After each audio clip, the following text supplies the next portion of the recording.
closer to God.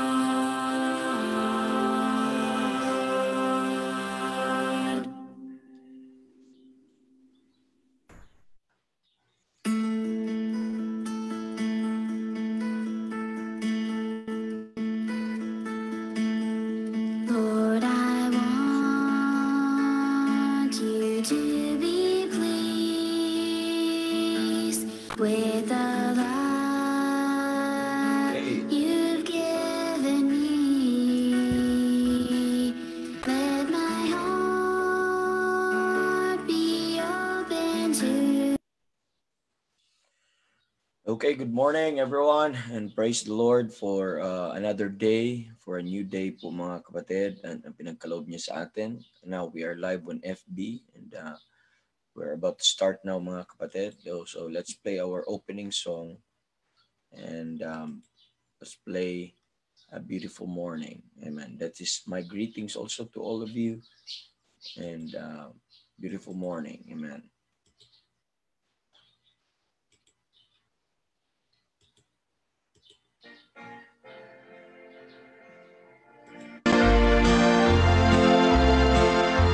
A beautiful morning,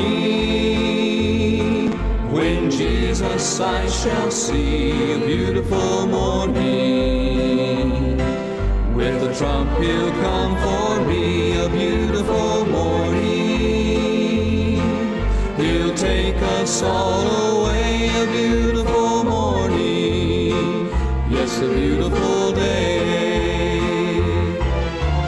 I was lost in sin one dark and gloomy night. I had no peace within, my soul just wasn't right. Then I met Jesus and he took my sins away. Now I have a beautiful morning and a beautiful day. A beautiful morning, when Jesus I shall see. A beautiful morning, with the trump he'll come for me. A beautiful morning, he'll take us all away. A beautiful morning, yes, a beautiful day. Now I love to speak of him and what he's done for me. How he came into my life and gave me victory. Jesus, with my whole heart, I love you in every way. Thank you for a beautiful morning and a beautiful day. A beautiful morning, when Jesus I shall see. A beautiful morning, with the trump he'll come for me. A beautiful morning, he'll take us all away. A beautiful morning, yes, a beautiful day. A beautiful morning, yes, a beautiful day. Amen, amen. Praise the Lord. Beautiful morning everyone. Beautiful day. And praise the Lord for this cold morning dito po sa atin po mga kapatid. Dito sa amin, I don't know sa inyo. Umuulan po ng magdamag. Mahina lang na ulan. And it's enough mga kapatid to cool our day and our morning. And ganun din, it's a water supply. It's a supply din sa tubig namin dito mga kapatid. Nagrarasyon ulit ng tubig dito na sa umaga lang na may water. But God is good at yung mga ulan-ulan na yan na kaunti ay malaking tulong na yan sa atin dito. Amen. So, salamat sa Panginoon sa kanyang biyaya ngayon. I know ay dakila siya today at mabuti siya sa inyong mga buhay ngayong araw na ito. So, tama lang na atin siyang purihin. Tama lang na atin po siyang sambahin po mga kapatid. And praise God na nakasama na natin ang bawat isa.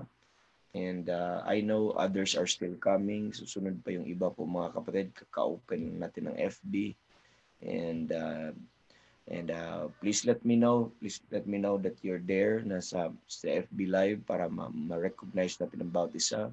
And also, ano po mga kapatid, drop some greetings, also some prayer request. Okay? Para po ano po natin, may lista natin para magpapray po tayo. And or if you'd like to thank God, you could post it in yung mga good things na ginawa ng Panginoon sa iyo. You could post it and that others might bless also po mga kapatid. So while waiting for the others, let's play for another song po mga kapatid. Then maybe after that, we'll go on ahead with reading ng mga greetings ng good mornings ngayong umaga. And also, mga kapatid, we will also pick some prayer requests. Okay? Ngayong umaga. So, let's play another song and let's play this song po mga kapatid. Dito pong The Only Thing That Matters. Okay? The Only Thing That Matters. And this is from the Doyle Lawson, The Only Thing That Matters. Amen. Let's play this song.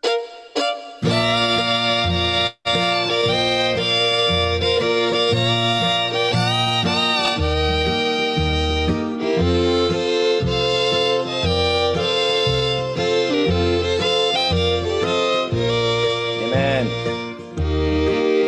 Some people save their money for the hard times that's to come, planning for the future of their daughters and sons. But when life down here on earth is through and we face the judgment throne, the only thing that matters is if to Him your soul Amen. belongs. What about that? The only thing that matters is if you've been born again. Has the blood been applied? Are you forgiven of your sins? And when He opens up the book of life and into your heart He stares, the only thing that matters is if your name is written there.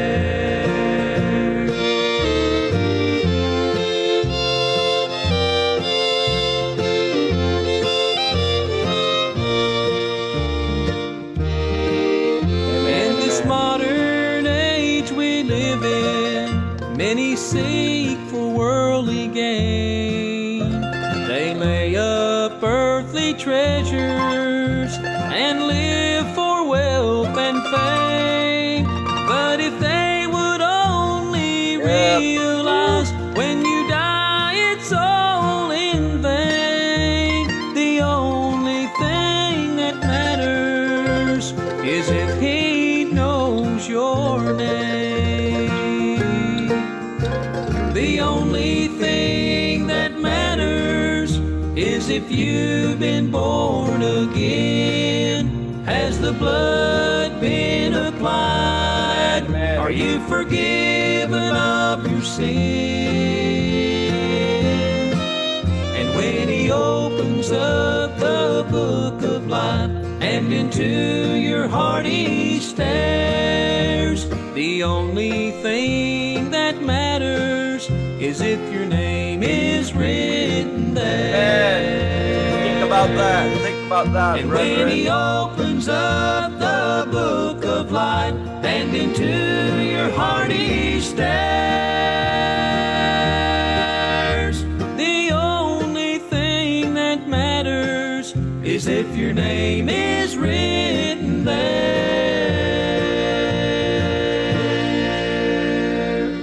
Amen. The only thing that matters if your name is your name written there. Amen. What about you, brethren? What about you? Sayang lang ang prayer breakfast every morning. Sayang lang ang inyong labor na ginagawa kahapon at sa mga nagdaang araw.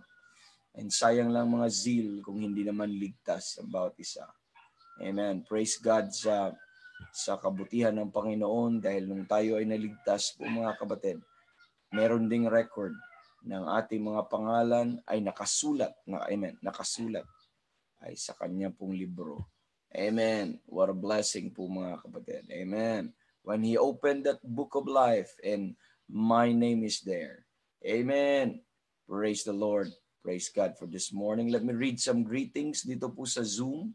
Dito sa Zoom po mga kapatid from Brother Mark. Sabi ni Brother Mark, good Wednesday morning, brightest evangelist. Thank God for the cold morning to hear His word on Pauline pattern on prayer and Christ in the heart of the earth. Amen. Praise the Lord. Thank God that they could hear. Amen. Every day po yan, every morning po yan si Brother Mark joining us. Amen. Praise the Lord. Malamig na umaga. Sarap. Amen. Thank God. And also po mga kapatid, let's read some greetings dito po sa ating FB Live po mga kapatid. And dito sa FB Nation natin. Amen. FB Brethren. Ano bang tawag natin? And from Sister Viola, we're joined with Sister Viola Cuenca.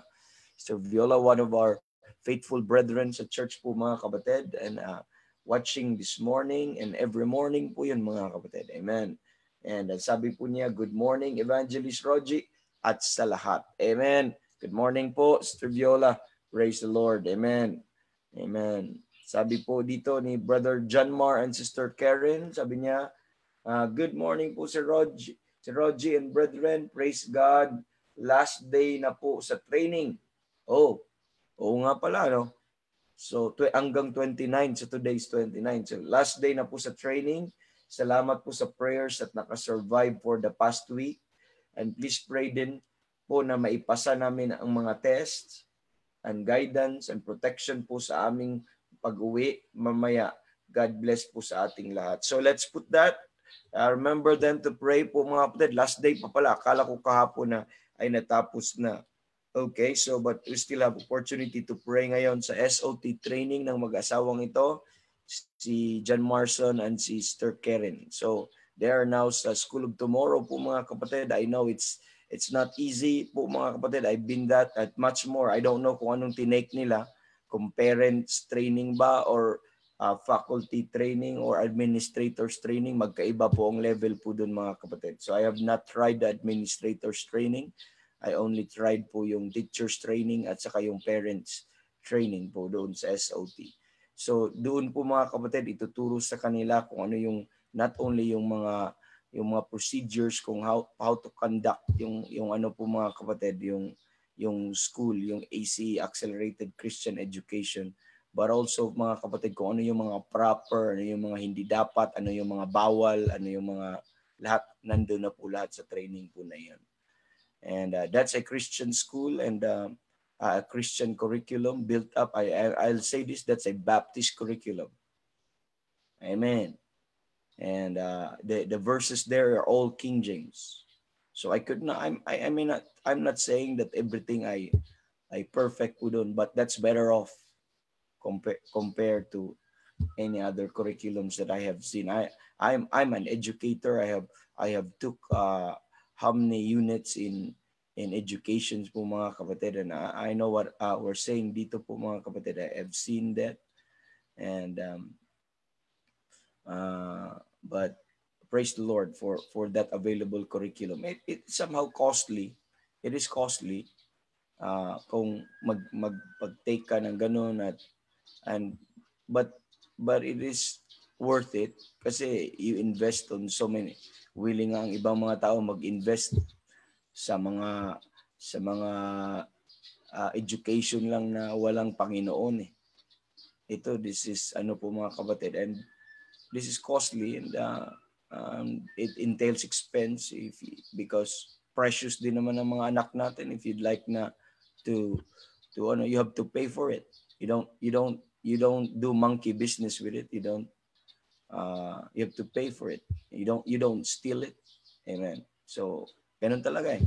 So and they design it that way, pero it pays off. It's worth it. It's worth it po mga kapatid.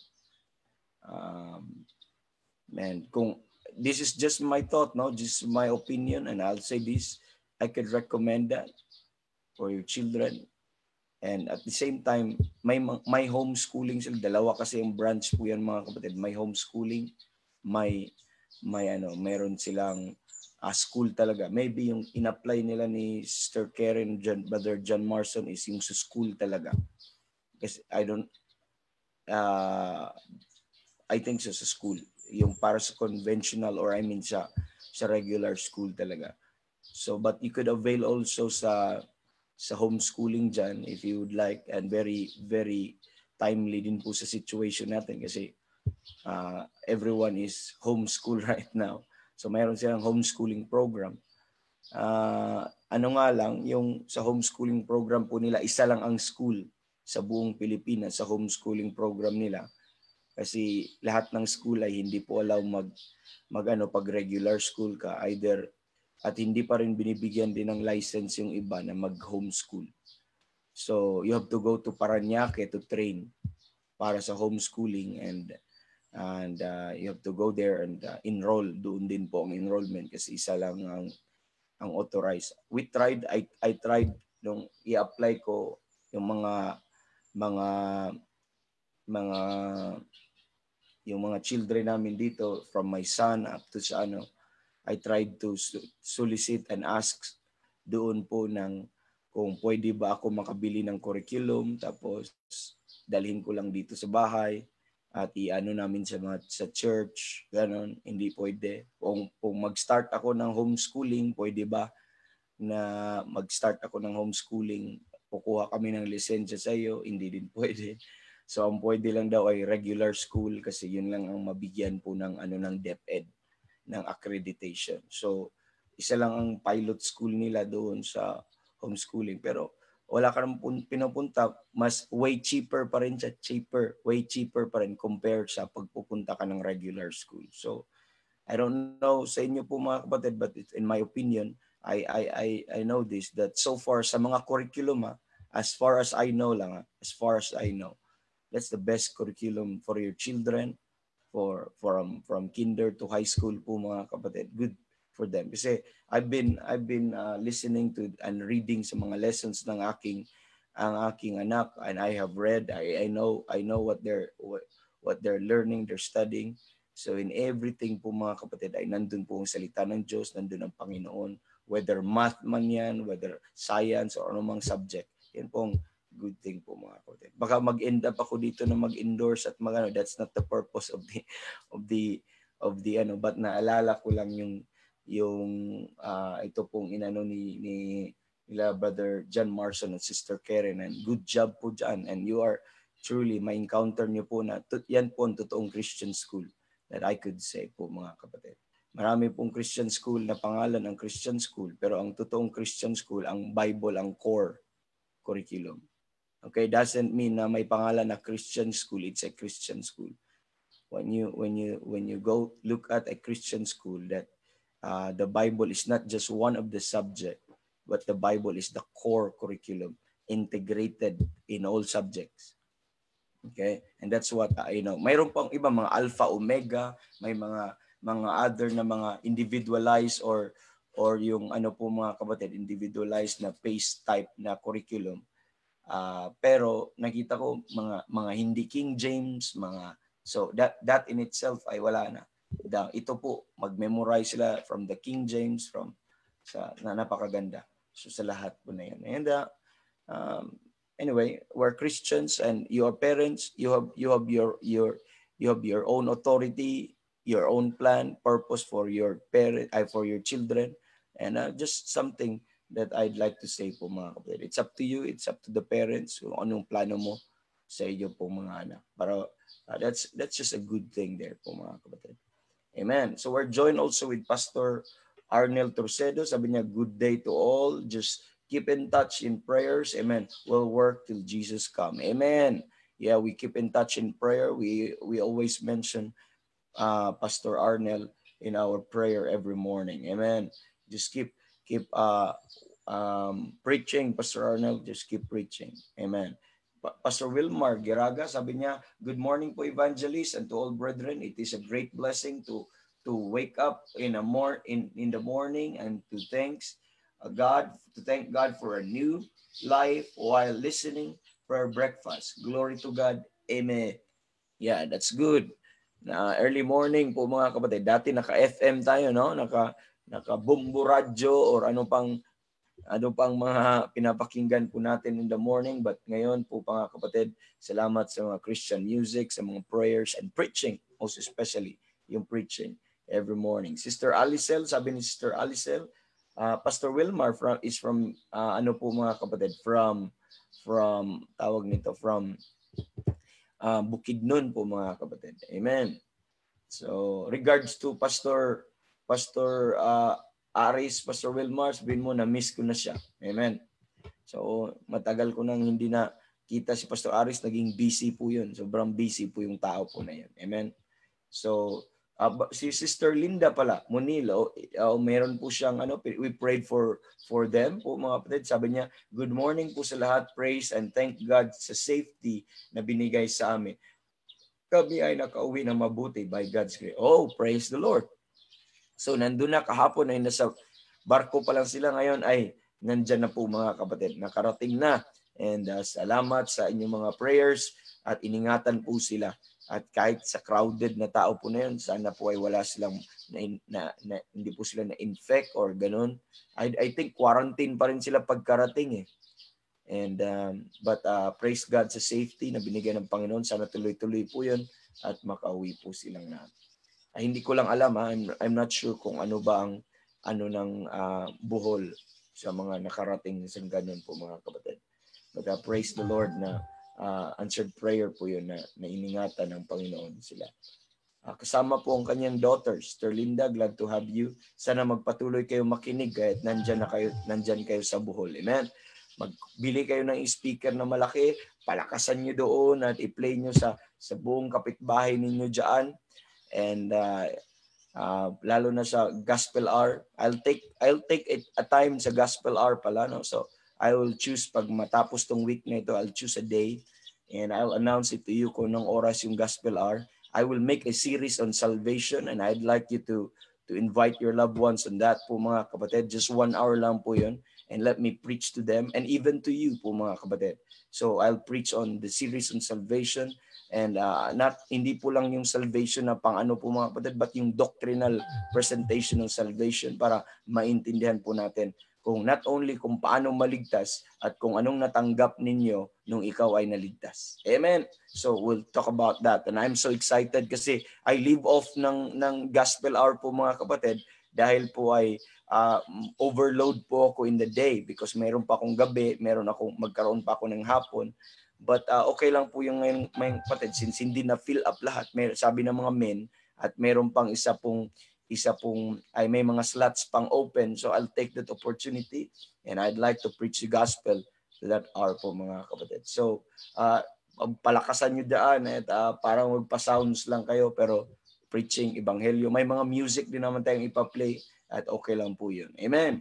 So and Sister Alicel sabi niya, from Berean Baptist Church, sabi ni Sister Alicel, blessed rainy morning po Evangelist Rogie and brethren. Yes. And from thank you Sister Alicel, from Sister JC Tabigne from Hong Kong po mga kapatid, a blessed beautiful morning Evangelist and to all.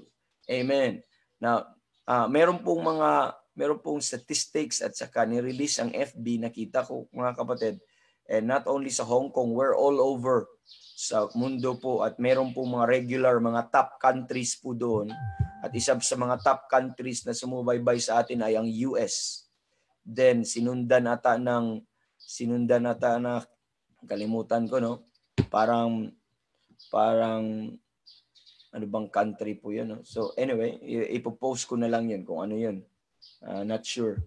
And Sister Vanessa joined us also this morning. Sabi ni Sister JC Tabigne, nabasa ko na, a blessed, beautiful morning, Evangelist unto all. And from Sister Vanessa, nasa Baguio po sila ngayon, one of our faithful families po dito sa church. Sabi po nila, good morning po Evangelist and brethren, thank God for a new day. Amen. Truly, salamat sa panibagong araw. Pastor Anton, our dear friend and brother and comrade in the faith sa Pampanga, at the same time, our preacher sa Mindoro po mga kapatid, sa Living Word. Sabi niya, a rainy morning here, evangelist. Blessed morning to all the saints, especially to all our brethren in Mindoro and Pampanga. May mga answered prayer po. We have all the reason to thank Him. Truly, amen. May the good Lord use you again to proclaim His word today. Thank you, Pastor Anton. Please continue to pray for that. Amen.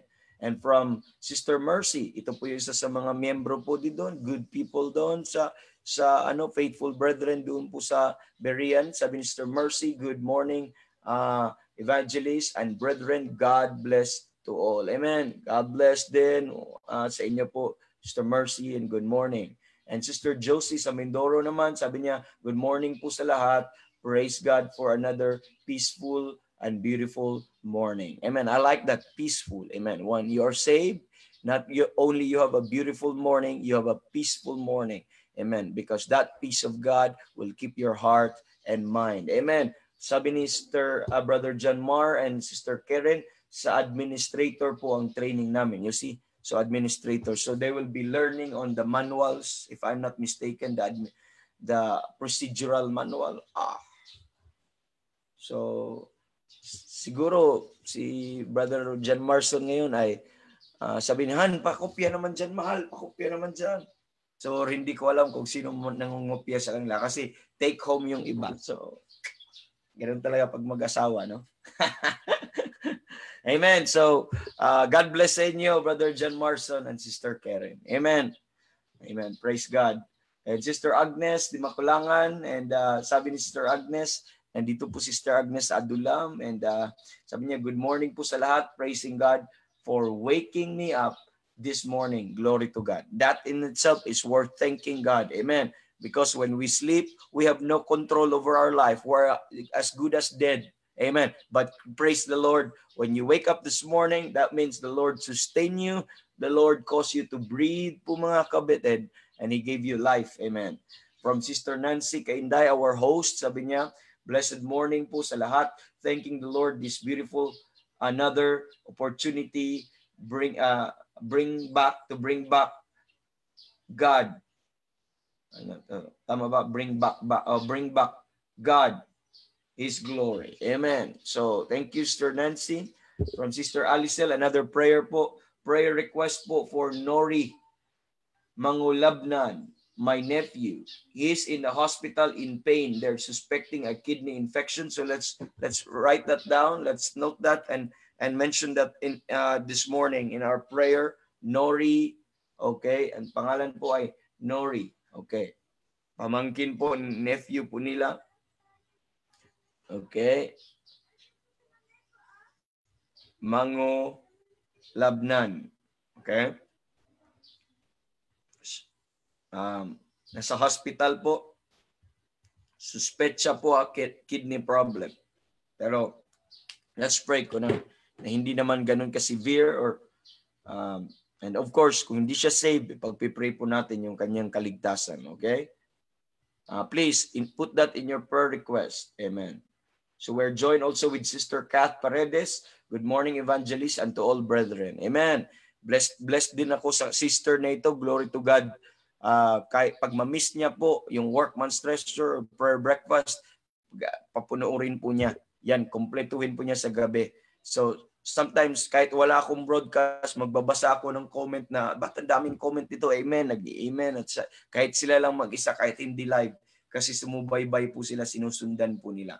So, I encourage you to do that. Also po mga kapatid, just in case you miss a series or a lesson, you could watch the review po mga kapatid. From Sister Ems po mga kapatid, anong sabi? This is from Sister Emma.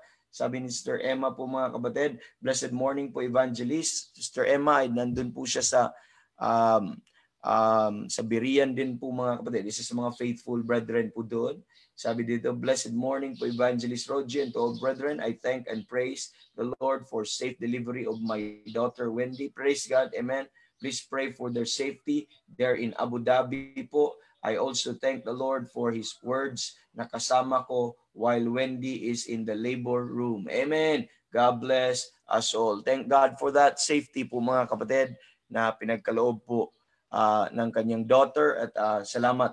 I appreciate, I like that. Thank God for the word. Amen. Nakasama ko. Pagdating sa ganyan, and wala na tayong ibang comfort, tatakbo tayo sa salita ng Diyos when everything ay nasa between life and death. When my wife was pag mga anak and lahat po ng iyon ay talagang, lalo na pag may little complications, wala kang ibang hope na iisipin at yun mga promises at salita ng Panginoon. Thank God we have the Bible. Amen. We have His Word. Sister Jonah said, good morning po sa lahat. Praise the Lord sa safety and protection every morning, afternoon, and evening. So please continue to pray and include in your prayer, Sister Jonah, ang ating mga frontliner po mga kapatid. Okay, good morning, Evangelist. Thank you for the battlefield. Okay, thank you for the battlefield. Thank you for the battle in the field. Okay, sorry. Thank you for the battle in the field. Sometimes they hit us, but most of the time, we hit them. Woo! Nakatuwa talaga itong aking sister na ito. Amen! We hit them, truly. Totoo po yun. Sa battle, mga kapatid, dapat hindi lang tayo, we hit them. By the way, ang kalaban natin is the wiles of the devil. Okay? We're not fighting the flesh and blood. But once we preach, we hit them. Amen. I like that. Woo. Can I quote you on that? Sa battlefield of the minds every Friday. Maybe if I remember, I'll quote you on that. Amen. Sometimes they hit us, but most of the time we hit them. Mainit. Amen. Ang mga kalaban nakapaligid. But I believe, amen, God will conquer them because we stand the truth and nothing but the truth. Yes. Good morning, Sister Jenaline, Pastor Wilfred, and praise the Lord. Your itong couple na ito and family nito ay always a blessing sa akin. Amen. Comrade, please pray. They're in Benguet po mga kapatid. Sa Abatan po sila. And these are just faithful, amen, couple in the Lord. And they're very zealous sa work of the Lord. And I'm always blessed na every time magsama kami na yan sa ay talagang tawa at blessings ang maririnig po natin. Amen. Thank you po, Sister Jenaline. Amen. For adding joy and encouragement to our heart this morning. Sabi ni Mama Rory joined us this morning. Blessed morning, Sir Rog and everyone. Thank God for this beautiful and wonderful morning. Amen. Truly, malamig siguro ngayon sa Mindoro and salamat sa Panginoon. Huwag lang silang bahain doon kasi pag mag-ulan ng malakas ay talagang bahain ang area nila doon. But tama-tama lang. Amen. Salamat. Thank you, Ma. Good morning po sa lahat dyan. And from Brother Jovito, sabi niya, good morning po Evangelist Rogie and to all brethren. Thanks God for another day and wisdom and revelation of the knowledge about Him. Amen. Thank you, Brother Jovito. Another faithful brethren po na palaging nakikinig po sa atin. Another prayer request po mga kapatid ay kay additional prayer request kay Nori. Sabi niya prayer request po kay Nori Mangulab na nasa hospital po siya suspecting kidney infection. Praying hindi po ganun kalala at gumaling po siya also for financial provision para sa paggagamot po niya. Okay? Pag financial provision din po mga kapatid para sa paggagamot. Sana hindi kalala. Amen. Praise the Lord. We're joined also, amen. Yung husband ni Sister Mercy, si Brother Dario Barrera, sabi niya, magandang umaga po, Evangelist. Yes, Brother Dario, good morning. Amen. Thank you, Lord, for your life. Amen. And God bless po sa lahat. Glory to God. Glory to God. Amen. And praise the Lord. Praise God. Amen. Now let's play with some music po ngayong umaga po mga kapatid. Let me greet pala. I don't want to miss to greet itong mga po dito. Sila Brother Hubert Eka, join us. Si Jenreb, si Brother Randy, and the mga kapatid, ang tawag nito, Miasco family po mga kapatid who join us this morning dito sa meeting room. Good morning po sa inyo dyan. Amen. So let's play another song and after this, And by the way, i-read ko lang quickly. Continue to pray sa daily broadcast natin kay Pastor Ben and family. Include na also po yung wedding po ni mga kapatid, ni Brother Jason and Sister Bell. Kasama po sila doon sa family ng Aplaon. Patuloy natin pagpipray, and they're on their planning now. They're engaged and planning every day po sila nagpa-plan for their wedding po mga kapatid. Pagpipray that God will give them wisdom, ang pagpipray yung araw po na yon ay maging magandang araw din po para sa lahat. Amen. So we're all excited about that, and that courtship mga kapatid, and that endeavor, I could say that they will be an example to our children, and that their courtship is very pure, very po mga kapatid, very biblical, scriptural, and I'd like you to ask them kung paano po mga kapatid, and they'll be a blessing sa inyo. At anong ginawa, if you're a young man right now, you could look up for this couple na ikakasal po mga kapatid. You could look up and ask and inquire and anong ginagawa ng Panginoon, including the waiting, the faithfulness, and all of that po mga kapatid. It's blessed by God, and I could say this with all of my heart po mga kapatid, that and I know the Lord is with them, and the Lord will use them. And I could tell our children, our young people, that you follow such kind of po mga kapatid, process, and be doing the will of God. Amen. Amen. So continue to pray for them. Continue to pray for our pastors that join us here, our churches of like faith, evangelists, and mga comrade natin sa faith. Ay talagang they are all out support yung mga kapatiran po natin dito. They love the Lord. They are faithful in the Lord. Pag-pray, you mention all of those names that we mention every morning. Amen. So unsaved loved ones po mga kapatid, don't be tired of praying. Continue to pray. Our pregnant ladies po mga kapatid, patuloy pagpipray. Malapit na mga anak atong iba po na ito anytime. And Brother Alain, Brother Jeff Goodin, kay Brother Alain sa kanyang leukemia, kay Brother Jeff sa kanya pong chronic kidney disease po mga kapatid. So continue to pray mga kapatid. Dito din po kay Sister Jonah Sagon po mga kapatid. Tuloy natin pagpipray. Yung SOT training din, no? Huwag kalimutan, last day po ngayon. And crash out na po marami po dito, no? So patuloy pagpipray yung Sister Cora sa kanya pong yung swift or fast na process ng kanya pong retirement. And si Luke bukod din, hindi ko alam kung anong update kay Luke. And kay Sister kay Nori mangulabnan yung nephew po nila Sister Alicel, suspected kidney, or maybe po mga kapatid or but financial provision habang nasa hospital. Naalala ko din, please include sa inyong prayer po mga kapatid si Silas, yung apo din ni Pastor Ben. Include niyo sa Aplaon family. Okay? And ganun din si Luke, at na-mention na natin. Meron pa bang pahabol dito? Meron po, basahin ko. From Sister Bell. Sister Bell, sabi niya po, beautiful morning, Sir Rogie. Dito po yung beloved of a people for His name. Amen. Kaya sabi naman kay Brother Jason, ingat ka kasi mahal na mahal yan ng church, buong church. At hindi lang, ng churches of like faith. Napaka po dyan ay talagang everyone was praying for her. That's why everyone was so excited. Amen. So sabi dito niya, Mr. Bell, beautiful morning, Sir Rog, and to all brethren, thankful to the Lord for a new day, and to praise the Lord and thanking God for the praying saints. Amen. Who are always praying for our family. So saints, nagpapasalamat po siya sa Panginoon.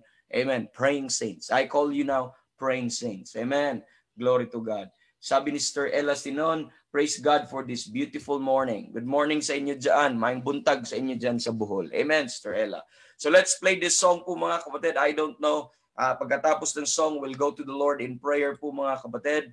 And itong kanta po na ito po mga kapatid, Bless My Heart. And if you think, kasi akala nila ang Christian life ay boring, akala nila ang Christian life ay talagang mahirap kasi madaming problema, madaming burden, at madami tayong pinapasan. And sabi doon, you take up that cross and you follow me. Yun ang nasa mindset nila. Pero ang reality po mga kapatid, in Christianity, if you are saved this morning, it's the cross that carries you. Are you listening? It's the cross that carries you. It's not, you are not carrying the cross, but it's the cross that one is carrying you. That's how blessed we are po mga kapatid. Amen. Let's play this song and be blessed and worship the Lord. Thank God. Amen.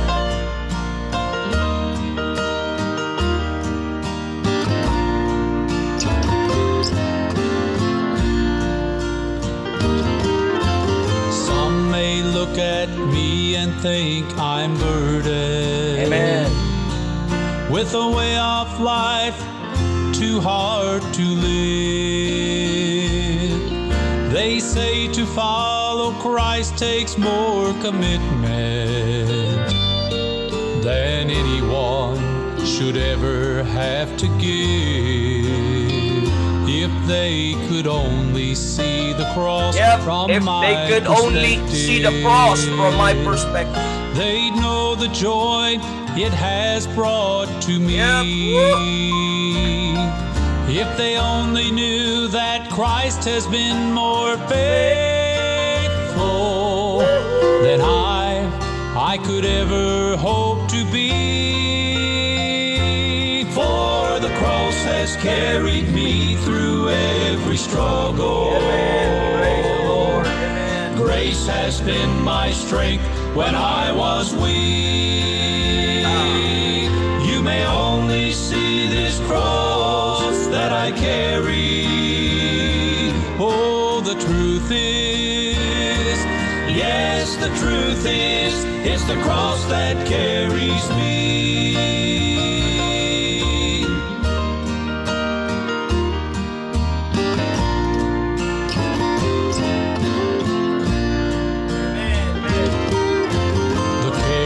Of this life are truly the burden. The worry and the fear will weigh you down. If the strain of it all has left you searching, I know exactly where relief can be found. Oh, there's a hill where you can trade in all your troubles, and the cross is waiting for you too. And once you take this cross to carry, Take note, listen. you will find it's the cross that carries It's the cross that carries you. Amen. For the cross has carried me through every struggle. Grace has been my strength when I was weak. You may only see this cross that I carry. Amen. Oh, the truth is, yes, the truth is, it's the cross that carries me. You may only see this cross that I carry. Praise the Lord. Oh, Amen. the truth is, That's the truth. Amen. yes, the truth is, it's the cross Amen. that carries me. Carries me.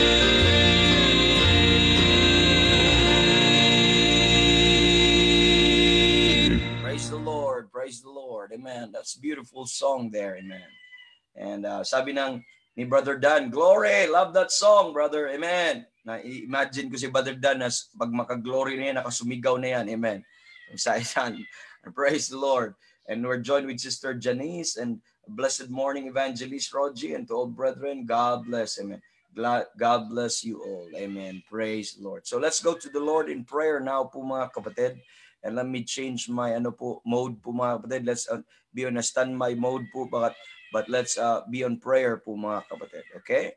So let's listen and play some instrumental music po mga kapatid and pray with me. Please pray with me. Amen. Pray with me. And I trust the Lord, yung mga na-mention natin kanina ay atin pong maipanalangin po mga kapatid. Okay?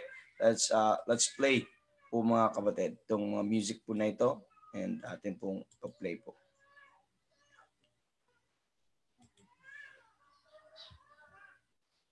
Let's go to the Lord in prayer now.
Okay, let's go. Let's close in prayer. Thank you, dear Lord, sa time na binigay niyo sa amin ngayon. Salamat sa excitement, sa thrill, Lord, every time we pray.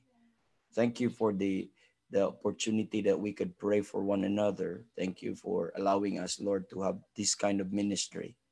It's a blessing, Lord. It is helping our heart also, Lord. It is an encouragement also to know, Lord, and to lift up someone in our prayers.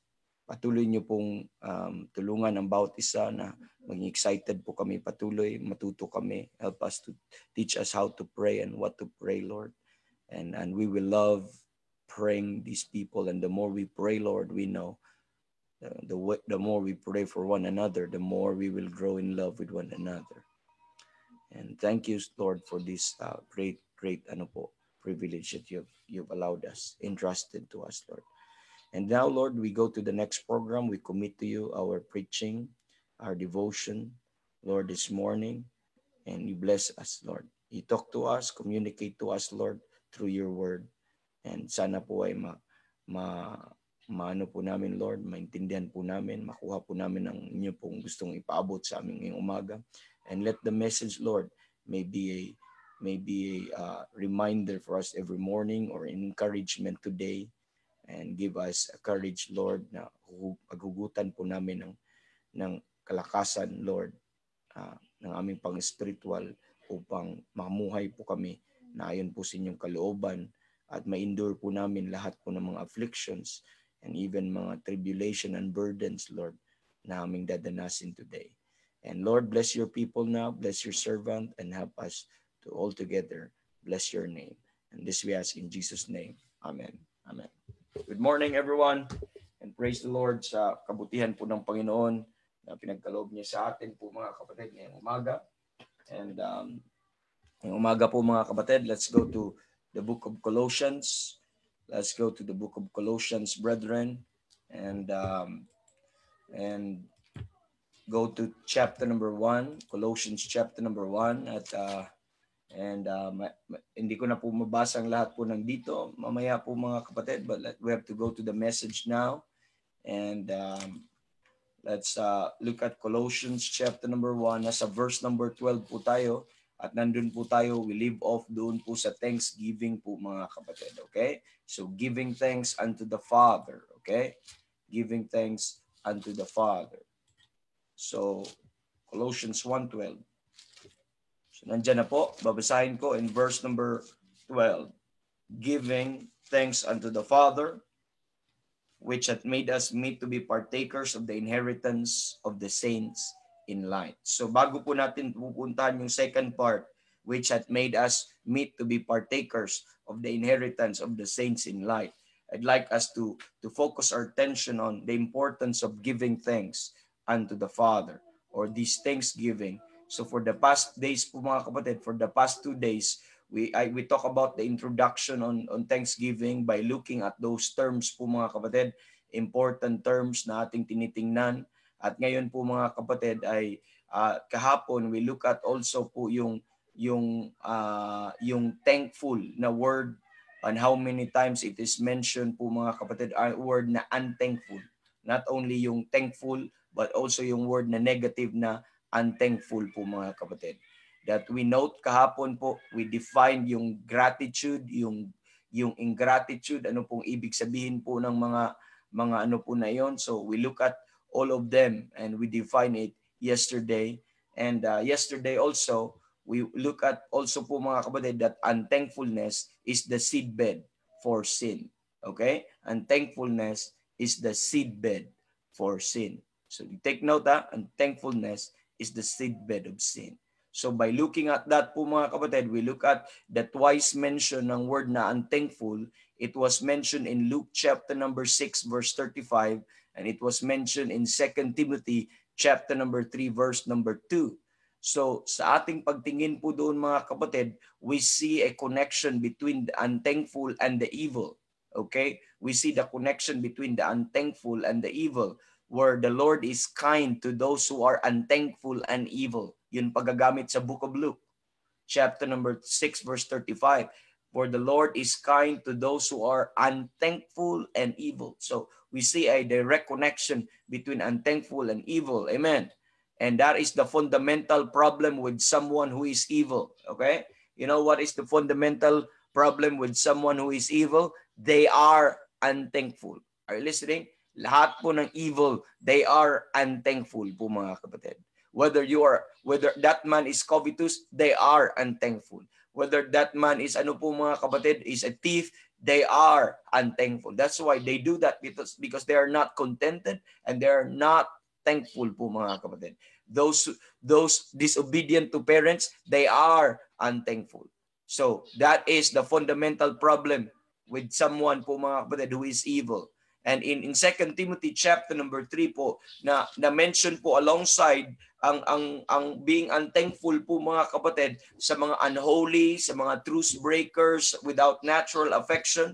Nakikita po natin yun yung mga characteristics in the last days. It describes the condition of mankind during the last days. And guess what? We're living on that days po mga kapatid, and very apparent and very clear po. Makikita po natin, and we could makikita po natin all over po mga kapatid sa lugar po na ito, that men shall be lover of their own selves. If they're lover of their own selves, that's automatic. That is their fundamental problem. They're unthankful.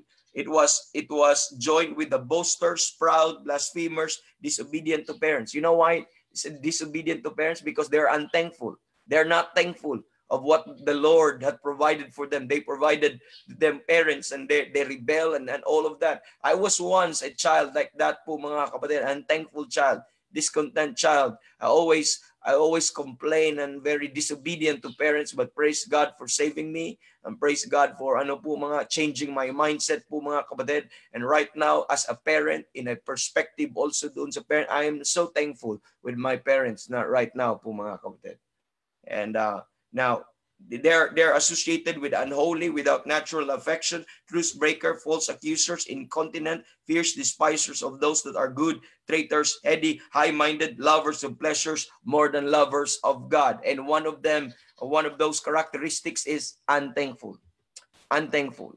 I'd like you to understand that. How would you describe people that manifest these characteristics? How would you describe these people that are lovers of their own selves, covetous, boasters, proud, blasphemers? How will you describe them? Amen. How will you describe their attitudes and actions in this passage? And I would say po mga kapatid, amen, I would describe them as evil. These men are evil. Amen. And that includes unthankful and unthankfulness. And that's wickedness. And that's an evil thing to do, because it neglect the acknowledgement for good received. Amen. Or want of sense of kindness or benefits. Wala kang affection, mga kapatid. You know, lack of emotions or sense of kindness or benefits, or ingratitude. Ingrato po mga kapatid. And sometimes we neglect that we never thought that yun po yung seedbed ng kasalanan po mga kapatid, that hindi lang po yan root of all evil, but dyan po tumutubo, dyan po natatanim po ang mga kasalanan, ng napakaraming kasalanan po mga kapatid. We look at also yesterday yung Romans chapter number 1 verse 21 all the way to 23 po mga kapatid. We look at, I'd like you to go there for a quick po mga kapatid. We look at there sa pong nangyari po sa Romans chapter number 1. This is a very clear, a vivid picture po mga kapatid of what unthankfulness would lead us to. Okay? You see the degenerative spiral, or the downward spiral po mga kapatid in this verse, na pababa, downward spiral of sin po mga kapatid, ang makikita natin na nag-umpisa sa napakasimple po mga kapatid, yet po mga kapatid, nag-worse dahil po yun po ang root cause po ng lahat po ng ito. And we learned po mga kapatid that in verse number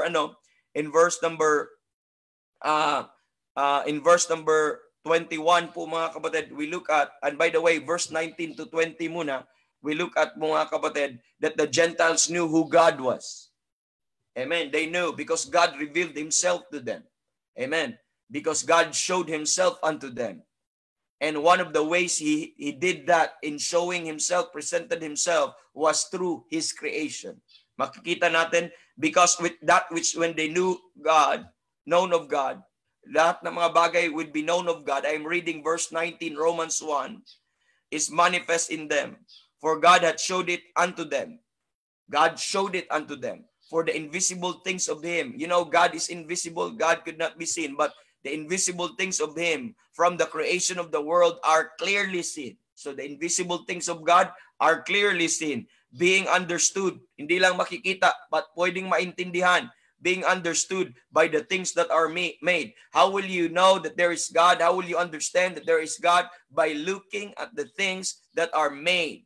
Even His eternal power and Godhead, you could know that there is a powerful God. You could know that God is a triune God by looking at creation, by looking at the imprint of His creation. It manifests God's character. It manifests God's, mga kapatid, person.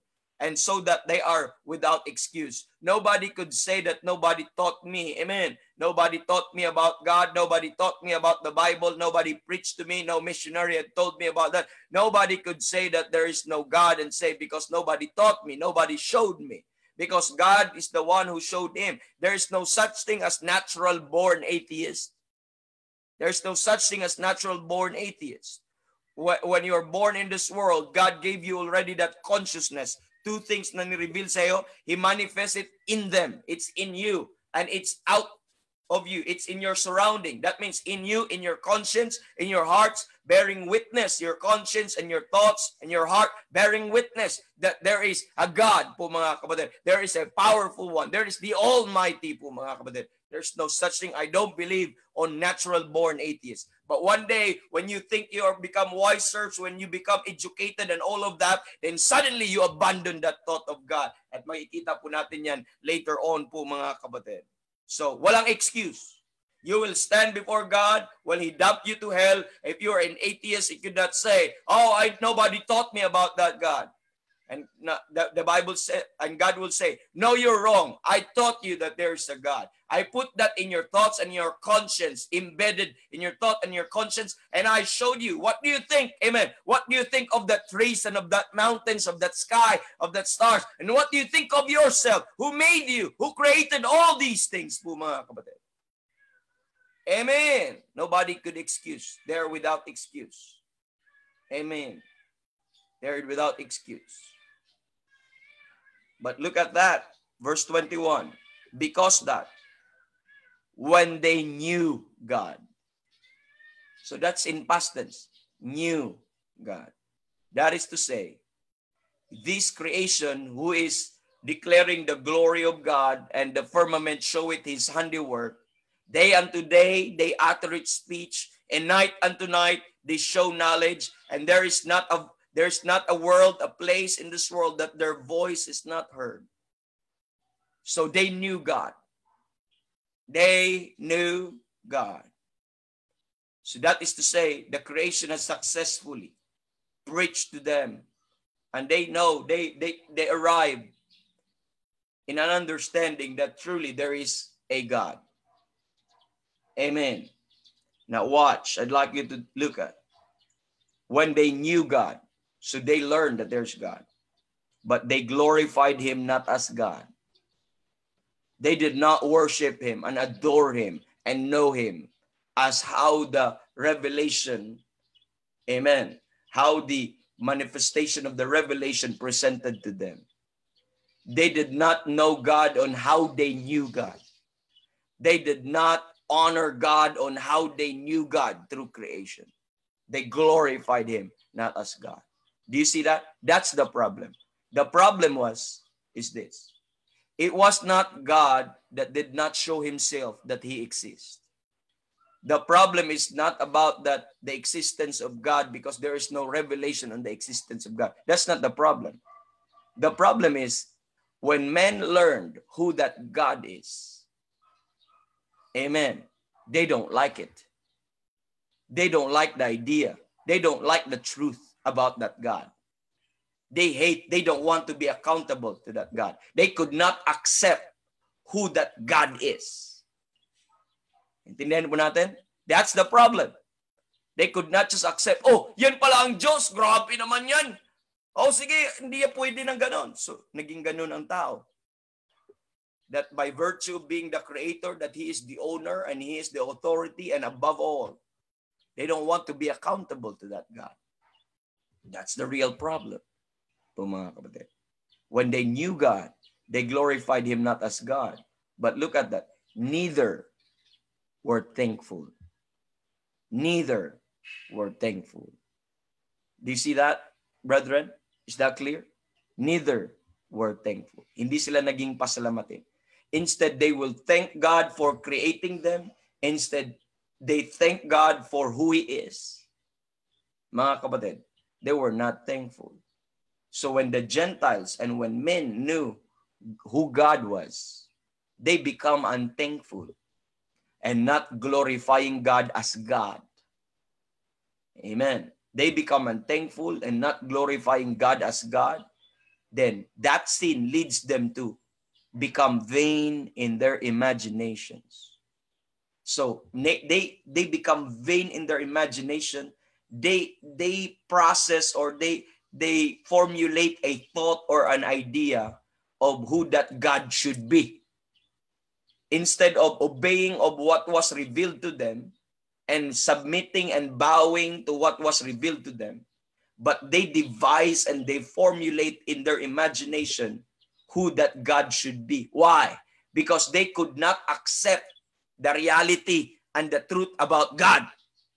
So they try to devise their own or think about who that God should be. Dapat hindi siya ganyan, dapat ganito lang siya. Dapat ganito lang ang ano niya, sobra naman yan. Dapat ito lang ang Diyos. So in his own concept, in his own vain imagination, he think of another kind of God. Why? Because they were not thankful about that God. They could not accept that the truth about that God, po mga kapatid. That's the problem, po mga kapatid. And sometimes ganun po tayo. Why God is so strict? Why God is so holy and so righteous? Baka pwede naman siguro to. Bakit? Because we could not, amen, accept. And because it would make us discomfort, po mga kapatid. It would make us, very fearful when we abide to who that God is recorded in the Bible. That's why we just think of another God, another Christ, another Spirit, another Jesus in our mind. So that's what their sin is. It all started with being unthankful. Then they glorified him not as God, and leads them to become vain in their imagination. And that becoming vain in their imagination leads them to their foolish heart being darkened. Their foolish heart being darkened. And that's what you see in verse 21. Because that when they knew God, they glorified him not as God, neither were thankful, but became vain in their imaginations. Amen. By the way, thankfulness is acceptance to the kindness that was bestowed to you, or to what has shown to you, or to what was presented to you. So they became, so unthankfulness is vain, being vain in their imagination. So that is ingratitude na makikita po natin. And ano nangyari? And their foolish heart was darkened. So nagkaroon po sila ng foolish heart po mga kapatid, it was dark. So wala na pong revelation, wala na pong light doon. And they start to be, and that leads them to professing themselves to be wise. In verse number 22, professing themselves to be wise, they become fools. They become fools. So they start to profess, hindi naman ganyan eh. They think that they're wiser than their creator. They think that they're wiser than their maker. Then they profess. They just think that. But they're a fool. They're a fool. And this is connected to Psalm 14 verse number 1. The fool had said in his heart, there is no God. Ang buang, sa amin po yan sa Bisaya, ang buang. Okay, I don't know, ang mangmang. Parang ang mangmang, mababaw lang, no? Pero sa amin, ang buang. Buang talaga. Ang buang ay nagsasabi na walang Diyos. Bakit sila nagsabi na walang Diyos? Kasi baliw sila eh. Buang sila eh. So ang buang na tao lang ang magsasabi na walang Diyos. Bakit? Bakit you become a fool? Because you deny the revelation in your conscience, in your heart, then you deny the revelation that is made in true creation, and you deny the truthfulness of the Word of God. And ang dami mong dininay po mga kapatid. Anong tawag po doon? You did not live in a reality. You did not live in truth. You have your own imagination. Ang tawag doon, buang. I'm sorry, that's not a harsh word sa amin. Maybe harsh po sa inyo, bro. Then po ano pong tawag mo doon? Wala sa katinuan ng isip ang isang tao na magsasabi walang Diyos. So they did not start out as a fool, but they became fool. Amen. God made them with a clear conscience, with a clear heart po mga kapatid. But as they try to profess to be wise, they become fool. As they try to become educated and they try to entertain other thoughts, they become fool. Amen. And you know, it takes a great deal of faith to deny that there is God. It's easy to believe that there is God because the evidence is so clear. You don't have na think twice. You could easily know that God is real, that God exists. Just look around you. If there is a design, that there must be a designer. If there are things that are made, therefore there must be a maker. Amen. Ganun lang kasimple po mga kapatid kung makita po natin. It's easy to know that there's God. The evidence is overwhelming. Just look at within you. Do you think you're an accident? Do you think you're just a byproduct of evolution? Do you think you're just a byproduct of a Big Bang po mga kapatid? You are perfectly designed by God. Amen. Made by God. And that's why when you deny that, you become a fool. Could you imagine you are doing like this? Ito pong sa baso, sabihin mo yung baso na yan, ipoprogram mo kasi alam mo yun eh. Ano to? Baso. O baso. So ganito po ang illustration when I say you will deny. So pagka alam mo your conscience alam mo your knowledge, your thought na ito ay baso. Pero pagdaki mo dahil na-educate ka, hindi yan baso. Timba yan. Timba. So, ang hirap kaya mag-reckon na ito ay timba because all of your life, ito ay baso. At sabihin mo ay timba or timba yan, timba. Or, sige, wag na lang yung timba. Sasakyan, okay? Sasakyan yan. Sasakyan. So, you have to program yourself. Sasakyan yan. Sasakyan. Sabi mo, kasi you have to deny. You have to deny. It takes a great deal. I don't know kung kailan ka ma-persuade na ito ay sasakyan. So, i-reprogram ka na sasakyan yan. Now, I have watched a commentary po mga kapatid, a documentary film when it comes to the how they train. Ito po ay isa po siya sa mga mag-train po yung mga KGB. Okay, KGB.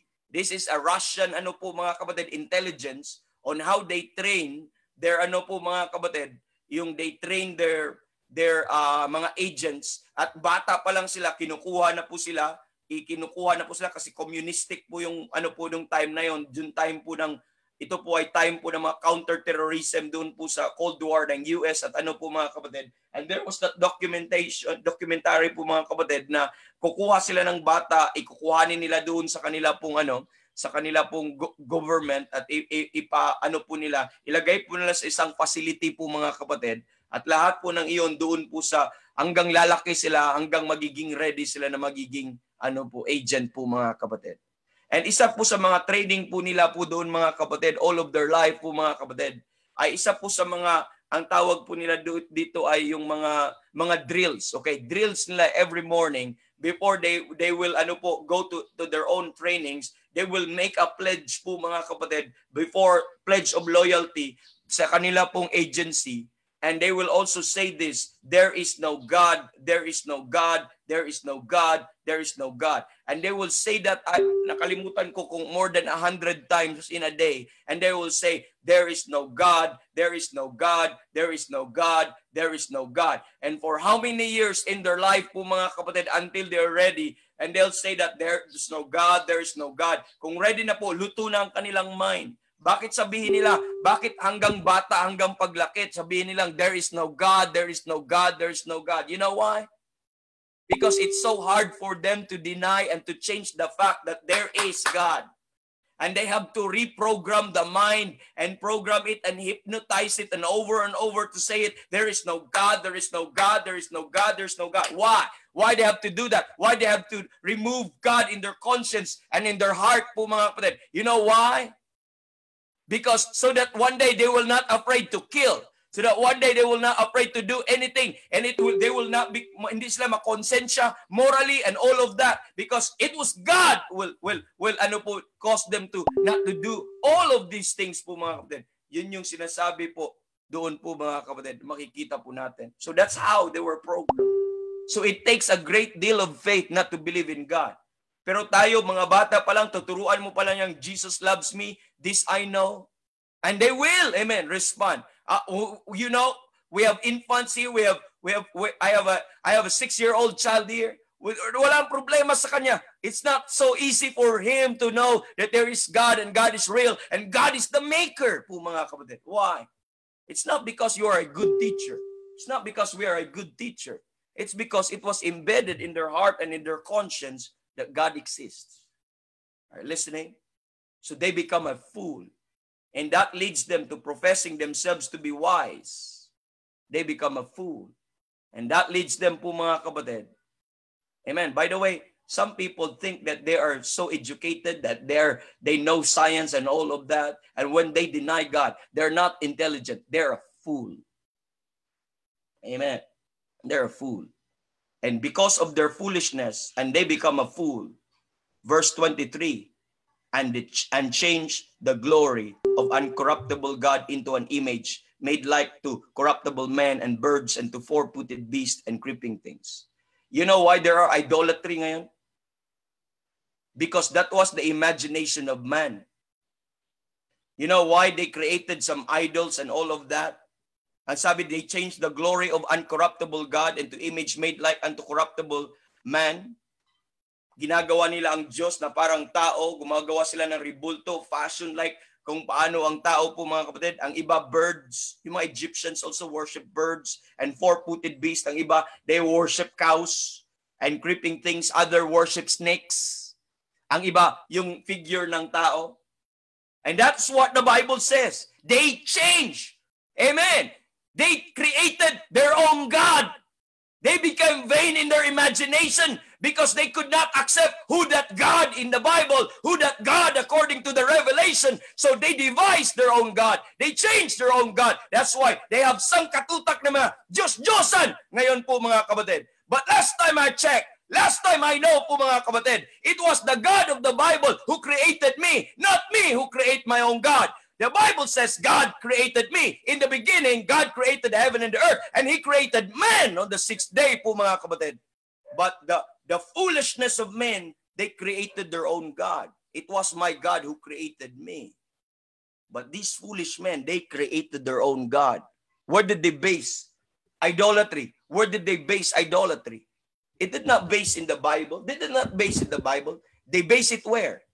They base it from their imagination. You see, do you believe what the Bible says? That is true. That is true. They base it on their imagination. Why is that? Because that's a byproduct of unthankfulness. Because they're unthankful, that's why they could not glorify God to be God. That's the problem. They could not accept who that God in the Bible. So they designed their own God according to their own weakness, according to their own desire, according to their own, ano po mga kapatid, lusts. So, you know the Greek mythology. That's a design ng tao, imahinasyon ni Homer at imahinasyon ng mga tao na yun po mga kapatid because they could not accept the God of the Bible. They could not accept the God of Abraham. So they created their own God and they call him Zeus. So sino si Zeus? Siya daw yung supreme God ng mga lahat ng gods and goddesses. At sino si Zeus? Meron po siyang mga ano po mga kapatid, he's an adulterer. He's a wicked God. And that's their God. Na maraming asawa, na tao. Did you imagine nakipag-mingle sa tao, nakipag-asawahan sa tao? That's their imagination. Because saan nila pinattern ang kanilang Diyos? They pattern it according to their sinful nature. But the God of the Bible created men after His own image. Are you listening? But they created po mga kapatid, their own God according to their lust, according to their desire. That is a byproduct. Just think this. If you are unthankful, that's my point po mga. If you are unthankful, you could not accept who that God is. You will not appreciate who He is. And you will start to devise your own God in your own imagination. Kaya, ang text natin, pumapatid, giving thanks unto the Father. Giving thanks unto the Father. Why? Because if you are not careful, po mga kapatid, you think yung habit mo lang na hindi ka nagpapasalamat today, it will develop po mga kapatid. It will develop into such kind of thinking. You will become disobedient to that God. You will become because kasi pag hindi mo matanggap ang sinabi ng salita ng Diyos, hindi naman ganun ang Diyos ganun ang sabi mo. Hindi naman ganun ang sinabi na nga sa Bible sabihin mo pang hindi naman ganun ang Diyos Pag sinabi ng Panginoon, God hates sin, hindi naman ganun ang Diyos. God is love. Ang nangyayari, pag hindi mo matanggap yan, hindi ka thankful sa message na yan, hindi ka thankful sa truth na yan, you will start to say, okay, hindi naman ganun ang Diyos. You will imagine another kind of God. You will devise another kind of God. Be very careful po mga kapatid. Amen. Amen. So, because you will start to change who that God is. Is the God of the Bible is your God? Really? Or do you have another concept of God? Amen. Is the God of the Bible, the Lord Jesus Christ, is your God? Or you make another God? And you make Him lower than what the Bible says about who He is. Po mga kapatid. Let's look at Romans chapter number 1 and the result of that, verse 24. Wherefore God also gave them up to uncleanness. Oh, see, God gave them up. Can you imagine? God gave them up to uncleanness. Yun ang gusto nyo. Through lust of your own heart, to dishonor their own bodies between themselves.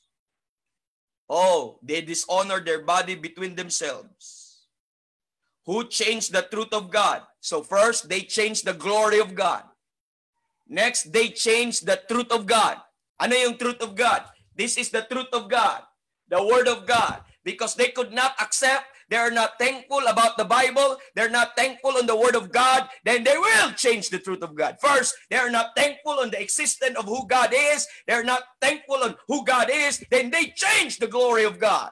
Now they're now thankful that God gave us the Word of God. He gave us the Bible, the authority, the final authority in all matters, in our life, in our conduct, mga kapatid. And they hate it. They don't like it. They want to remove it. Amen. To take that away, they change the truth of God. Ay, hindi naman yan ang sabi ng Bible What else? Amen. Who changed the truth of God into a lie? And worship and serve the creature more than the Creator who is blessed forever. They worship, amen, the creature more than the Creator. Tama yun. Nasa panahon na tayo ngayon where we worship our job, we will worship our money, where we worship ourselves, we worship our wives and our sons and our children or whatever things that we have, we worship on whatever source of income that we have po mga kapatid, more than the Creator. Because we change the truth of God into a lie. And we worship the creature more than the Creator. We become lovers of pleasures more than lovers of God. That's true. Amen. What else po mga kapatid? For this cause, God gave them up. This is the second time. God gave them up into vile affections. Nako. May mga vile affections, mga nararamdaman na hindi tama, na mga mali, mga kapatid. And sabi dito, for even their women did change the natural use into that which is against nature. Ano ang natural ang use ng women? They go against nature po mga kapatid. And likewise also the men, leaving the natural use of the woman, burn in their own lust one another, men with men, men with men, working that which is unseemly, and receiving in themselves the recompense of their own error, which was meet. Men with men, women with women. Supposedly, God created man and the woman, and the man is for the woman, and the woman is for the man. And God and man changed that design. Man in this corrupt mind, in his vile affection, changed that. No, hindi yan ganyan ang sabi ng Bible. Hindi naman dapat yung totoo yan. Hindi naman yan eh. God is loving. So God is respecter in all of this. Men, okay lang yun. Men to men and woman to woman. That gross sins of homosexuality and same-sex marriage po mga kapatid. Be careful po mga kapatid. That's anti-God. That is denial of who God is and His nature and His truth. That's a byproduct first because they're not thankful. They're not thankful that God created them as a man. They're not thankful that God created them as a man and they are for the woman. And they're not thankful that God made him a woman and that he is for a man. For the man. They were not thankful. Uy, kahit lalaki ang aking katawan pero ang aking puso ay babae. So may mga ganyan po mga kapatid. Ang aking puso ay babae. So they devise some evil, alter their body and change that. Nakakadiri. Di ba kayo nagdidiri sa ganun po mga kapatid? They try to change. And sometimes we laugh at them, we look at them, tinatawanan pa natin kasi joker sila. Sa mata ng Panginoon, nakakadiri yun. God gave them in a vile, that's a vile affection. Po mga kapatid. Because they change. They are unthankful. Kasi pag unthankful ka, na ginawa ka ng Panginoon na lalaki, amen. Kung unthankful ka, mag-isip ka, sana babae na lang ako hanggang you will pursue. Sige nga, maglagay nga ako ng wig. Sige nga, ako pwede ako maglagay kasi kaunti na lang buhok ko. Dapat hindi lang mahaba. So, sige na nga, maglagay nga ako ng palda. Sige na nga, magkembot nga ako, whatever. Wala, hanggang such time, magkakagusto ka sa kapwa mo lalaki o sa kapwa mo babae. That is evil. And God gave them up. Kapatid. Ang sabi po dito po, verse number 28, even as they did not like to retain God in their knowledge. I'd like you to take note. They did not like to retain God in their knowledge. Bakit? Bakit ganyan? Kasi ang conscience nila nagsasabi, there is God, there is God, there is God. Ang kanilang heart nagsasabi, there is God, there is God, there is God. There's God in the Bible, there's God in the Bible. And every time they do sin po mga kapatid, it would make them uncomfortable. Oh, mahirapan. It would make them uneasy because there is God ringing, there is God. Look at the creation, there is God. Look at themselves, there is God. Look at everywhere, there is God. And listen to the Bible, there is God, there is God, there is God. And they don't like to retain God in their knowledge. And they will do everything to replace that God in their knowledge. They change that God in their knowledge. They'd like to do everything just to erase the memory of who God is. That's what happened. They did not like to retain God in their knowledge. Because for you to sin, a gruesome sin, for you to do that, you have to deny God, erase God. Ano nangyari? God gave them over to a reprobate mind. So nagiging reprobate na ang kanilang mind. Umabot na sila sa reprobate mind that could no longer hold the truth, that could no longer acknowledge the truth, kung ano yung truth from lie po mga kapatid. Wala nang ganong judgment, soundness of judgment to do those things which are convenient, which are not convenient. They are now doing the things which are not convenient. Yun ang ginagawa po nila po mga kapatid. Being filled now with all unrighteousness, fornication, wickedness, covetousness, maliciousness, full of envy, murder, debate, deceit, malignity, whisperers, backbiters, and take note, haters of God. They become haters of God, despiteful, proud, boasters, inventors of evil things, disobedient to parents, without understanding, covenant breakers, without natural affections, implacable and merciful po mga kapatid. Who knowing the judgment of God? They did not only know that who God is, but they know that God is a judge. They also know that God will punish them, but they try to erase that in their mind. They try to erase that in their mind. And what is this? Is this evil? I say that that's evil. And all of this evil described in this passage points to one origin. And what is that origin? They are unthankful. The lack of thankfulness and glorifying God as God. And consider all this evil po mga kapatid, of lack of thanksgiving po mga kapatid. So my point this morning, ang inaatake po natin, when you start to develop an unthankful manner, you will never thought that you are drifted spirally going down po mga kapatid. And you attack the very nature of God, the very existence of God, and the very truth of God. And you will never thought that how could you not serve Him? How could you leave Him? How could you do this to Him? Because you never realized that there was a secret sin. There was a secret fault. Akala mo ang mga ginagawa mo lang ngayon, doon ka na konsensya. Pero one thing that you never realized, the seedbed of your sin was your unthankfulness. It was started all with unthankfulness. And if you are not, po mga kapatid, if you will not make this as a habit to always praise Him and worship Him po mga kapatid, and thank Him on how God made you and what the Lord has provided for you, and you will be enlisted one of these men. And please don't worship Him, adore Him. He is the Creator. He is blessed forevermore. Let's worship the Creator. Worship not the creature, but the Creator. Let's do His will more than our let's do what pleases Him. Let's not be lovers of pleasures more than lovers of God. But we love God above all, above ourselves, above anything. And we should be thanking Him on how He made us and how He saved us and how the things that He provided for us. Bless Him that He gave you a family. Bless Him that He make you a man, He make you a woman. Bless Him that He saved your soul. Bless Him that He gave you this and that and all of the things that you see. Bless Him. Bless Him continually. Bless Him always. Bless Him at all times. Mga kapatid. Because God deserves it. Because He's the Creator. Amen. He's not even obligated to bless you and to create you. But out of love, He chose to create you and bless you and be gracious to you. But all I can say, my right response to that is, bless His holy name. Amen. Thank Him. Thank you, Lord. And thank all of these things. Much more when He say, He saved my soul. Amen. Amen.